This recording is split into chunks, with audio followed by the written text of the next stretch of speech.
শুভ দুপুর বন্ধুরা। আমার এক বন্ধু আমাকে বলেছিল আমি নাকি ভিডিও করার জন্য জলে নেমেছি। বললো তুই ভিডিও করার জন্য তুই জলে নেমেছিস? তো সেই বন্ধুকে উদ্দেশ্য করেই বলছি, ভিডিও করার জন্য জলে আমি নামিনি, আমার বাড়িতেই জল। তাই আজ ভিডিওটা বাড়ির থেকেই শুরু করলাম, যে আমার বন্ধু দেখুক যে ভিডিও করার জন্য জলে নামেনি, বাড়ির থেকেই বেরোতে গেলে আমাকে জল দিয়ে এভাবে সাঁতার কেটে পৌঁছাতে হচ্ছে। আর এক বন্ধু আমাকে ভিডিওতে বলেছে যে দিদি তুই কি প্রশান্ত মহাসাগর, দুয়ারে প্রশান্ত মহাসাগর পাড়ি দিচ্ছিস? হ্যাঁ রে বন্ধু ভাই আমার, আমি দুয়ারে প্রশান্ত মহাসাগরই পাড়ি দিচ্ছি।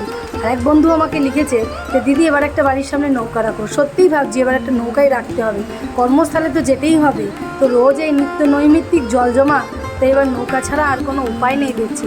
তো প্লাস্টিকের নৌকা যদি কারোর জানা থাকে কোন দোকানে পাওয়া যায় আমাকে জানাতে ভুলো না। আমি ভাবছি ওখান থেকে এবার একটা কিনবো, আর ওই নৌকা করেই রোজ কর্মস্থলে পৌঁছাবো, না হলে এই জীবনযাত্রা অচল হয়ে পড়ছে।